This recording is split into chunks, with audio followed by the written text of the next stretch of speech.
Assalamualaikum warahmatullahi wabarakatuh. Bismillahirrahmanirrahim. Alhamdulillahi rabbil alamin wa bihi nasta'inu ala umurid dunya waddin. Wassalatu wassalamu ala ashrafil anbiya'i wal mursalin sayyidina Muhammadin wa ala alihi wa sahbihi ajmain. Anak-anakku yang berbahagia, marilah sebelum kita belajar fikih, kita membaca Fatihah bersama-sama dengan harapan mudah-mudahan apa yang akan kita pelajari nanti memberikan manfaat kepada kita semua dan menjadi perantara kita bisa semakin dekat dengan Allah Subhanahu wa taala. Ala hadhihi niyyah bi barakatil Fatihah. A'udzu billahi minasyaitonir rajim. Bismillahirrahmanirrahim. Alhamdulillahi rabbil alamin arrahmanir rahim maliki yaumiddin. Iyyaka na'budu wa iyyaka nasta'in ihdinas siratal mustaqim siratal ladzina an'amta 'alaihim ghairil maghdubi 'alaihim waladdallin. Pada pertemuan hari ini kita akan membahas tentang makanan haram. Makanan haram adalah makanan yang dilarang untuk dikonsumsi oleh umat Islam berdasarkan ajaran-ajaran syariat Islam. Makanan haram tidak boleh dikonsumsi kecuali dalam keadaan darurat.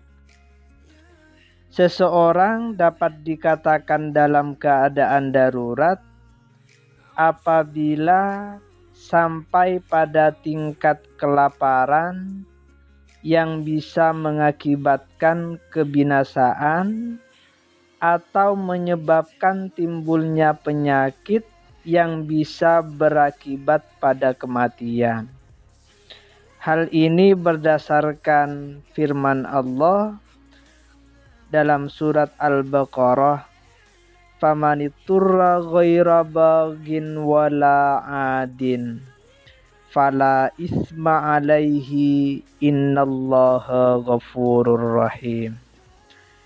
Famaniturra, barang siapa yang terpaksa, ghaira baghin, sedangkan ia tidak menginginkannya, wala adin, dan tidak pula melampaui batas, fala isma, maka tidak ada dosa alaihi, atas orang. Innallaha, sesungguhnya Allah, ghafurun, maha pengampun, rahimun, lagi maha penyayang. Sedangkan kadar yang diperbolehkan untuk memakan makanan yang haram adalah ukuran yang diharapkan dapat menjaga kelangsungan hidupnya. Beberapa makanan yang diharamkan syariat Islam tercantum dalam Al-Quran surat Al-Ma'idah ayat 3. Hurrimat alaikumul maitatu waddamu walahmul khinziri wa ma uhilla li ghairillahi bihi wal munkhaniqatu wal mauqudatu wal mutaraddiyatu wan natihatu wa ma akalas sabu'u illa ma zakkaitum. Hurrimat, diharamkan, alaikum, atas kalian semua. Apa yang diharamkan? Al-maitatu, bangkai, waddamu, dan darah, walahmul khinziri, dan daging babi, wa ma uhilla li ghairillahi bihi, dan binatang yang disembelih karena selain Allah, wal munkhaniqatu, dan binatang yang tercekik, wal mauqudatu, dan yang dipukul, wal mutaraddiyatu, dan yang jatuh, wan natihatu, dan yang ditanduk, wama, dan binatang akala yang menerkam, as-sabu'u, apa binatang buas, illa ma, kecuali binatang, zakaitum, yang kalian sempat menyembelihnya. Dari ayat itu kita tahu bahwa termasuk yang diharamkan untuk dikonsumsi adalah bangkai. Bangkai itu adalah hewan yang mati dengan sendirinya, atau karena dicekik, ditanduk, terjatuh, atau diterkam binatang buas tanpa sempat disembelih.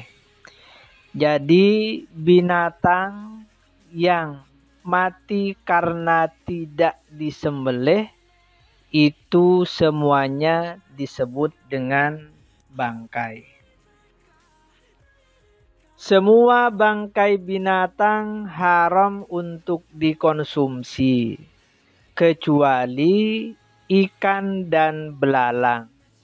Hal ini berdasarkan sabda Nabi Muhammad sallallahu alaihi wasallam, uhilla lana maitatani. Uhilla, dihalalkan, lana, bagi kita, maitatani, apa dua bangkai, wadamani, dan dua darah.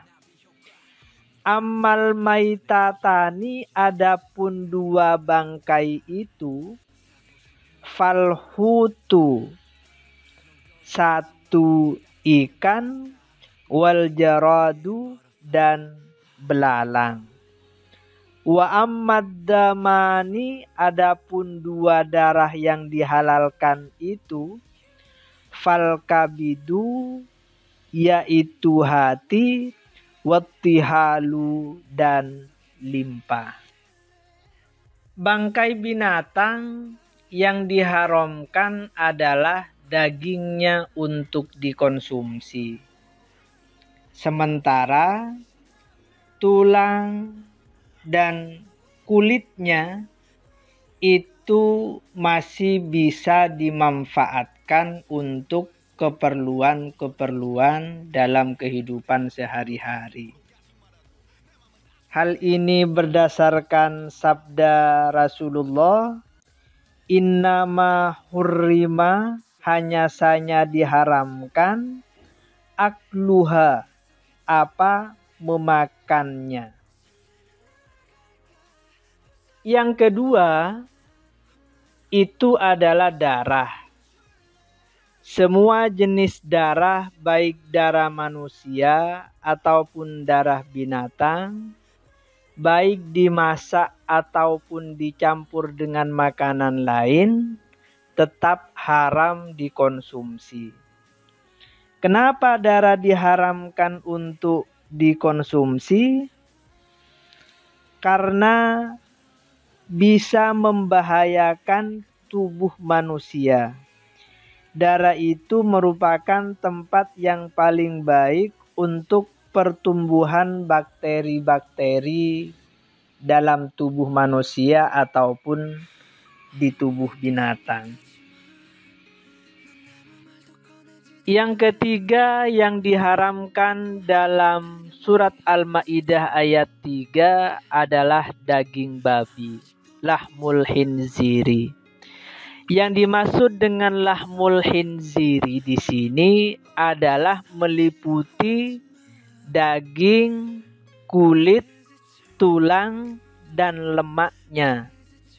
Jadi kulit babi, daging babi, tulang babi, dan lemak babi itu haram dikonsumsi oleh orang-orang muslim.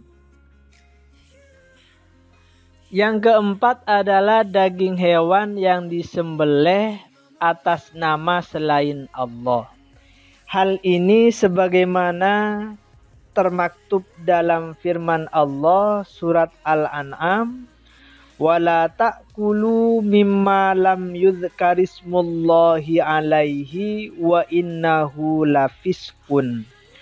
Wala ta'kulu, dan jangan kalian makan, mimma dari binatang yang disembelih, lam yudhkar yang tidak disebut ismullahi apa nama Allah, alaihi atas binatang yang disembelih itu. Wa innahu, dan sesungguhnya perbuatan semacam itu, lafiskun, adalah suatu kefasikan. Jadi semua binatang yang disembelih tapi menyembelihnya tidak menyebut nama Allah, maka itu haram untuk dikonsumsi. Yang kelima adalah makanan yang kotor dan menjijikkan. Hal ini sesuai dengan firman Allah Subhanahu wa ta'ala, wa yuhillu lahumut thayyibati wa yuharrimu alaihimul khaba'ith. Wa yuhillu, dan menghalalkan Allah, lahum bagi mereka, at-thayyibati, kepada yang baik-baik, wa yuharrimu, dan mengharamkan Allah, alaihim atas mereka, mengharamkan al-khaba'itha, hal-hal atau benda-benda yang kotor. Lalu ukurannya apa benda itu kotor dan menjijikkan? Ukurannya adalah pendapat mayoritas dari masyarakat yang ada.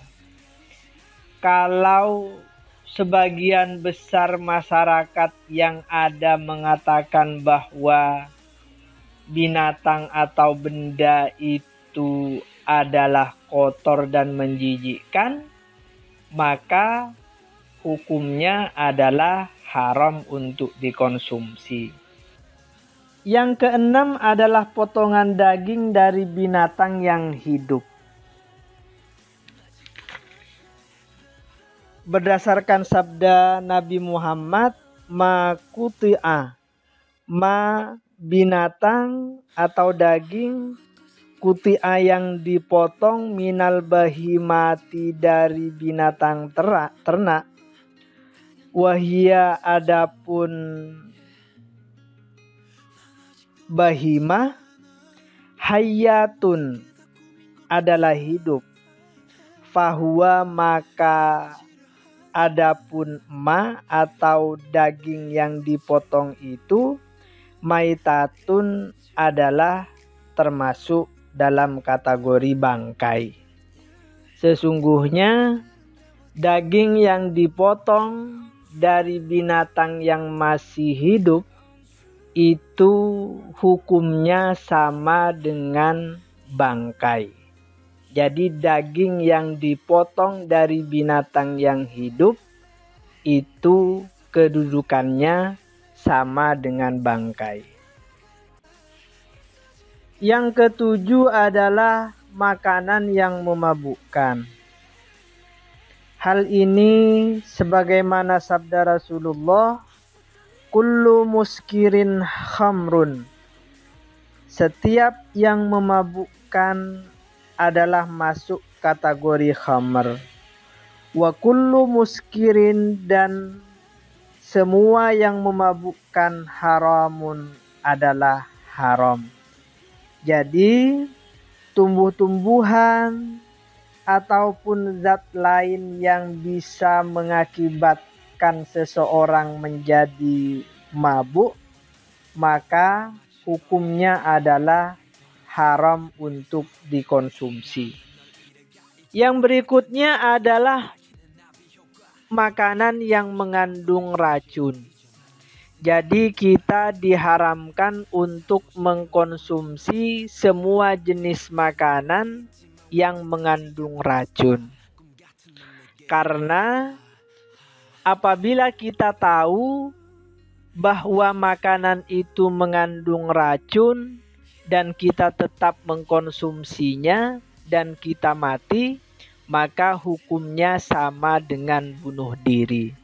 Hal itu diterangkan oleh Rasulullah melalui sabdanya, wa man tahassa, dan barang siapa yang mencicipi suman akan racun, faqatala, maka telah membunuh orang itu nafsahu, akan dirinya sendiri.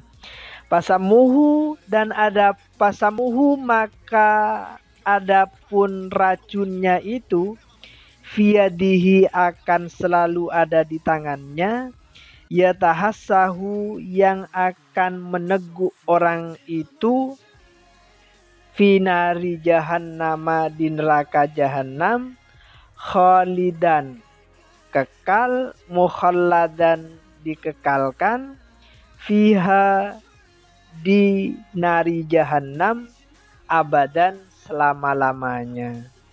Jadi makanan-makanan yang mengandung racun, yang kita tahu bahwa makanan itu mengandung racun, haram untuk dikonsumsi. Yang berikutnya adalah makanan yang bisa membahayakan tubuh dan kesehatan kita. Misalnya tanah, pasir, makan batu, ataupun yang lainnya yang bisa mengganggu kesehatan tubuh kita, maka hukumnya adalah haram untuk dikonsumsi. Hal ini berdasarkan sabda Rasul, la dorara wa la dirara. Tidak boleh membahayakan diri sendiri dan juga tidak boleh membahayakan orang lain. Jadi apapun yang bisa membahayakan kesehatan kita, maka haram untuk dikonsumsi. Sampai di sini pembelajaran fikih untuk hari ini. Semoga menjadi ilmu yang barokah dan bermanfaat. Dan mari kita tutup dengan membaca suratul Fatihah dengan harapan apa yang kita pelajari menjadi perantara kalian semua menjadi orang-orang yang sukses dan menjadi pemimpin-pemimpin di masa yang akan datang. Dan mudah-mudahan kita dan keluarga kita selalu mendapatkan perlindungan dan pertolongan dari Allah Subhanahu wa taala. Bi barakatil Fatihah. A'udzu billahi minasyaitonir rajim. Bismillahirrahmanirrahim. Alhamdulillahirabbil alamin, arrahmanir rahim, maliki yaumiddin. Iyyaka na'budu wa iyyaka nasta'in. Ihdinas siratal mustaqim. Siratal ladzina an'amta 'alaihim ghairil maghdubi 'alaihim waladdallin. Amin. Wallahul muwaffiq ila aqwamit thoriq. Wassalamu alaikum warahmatullahi wabarakatuh.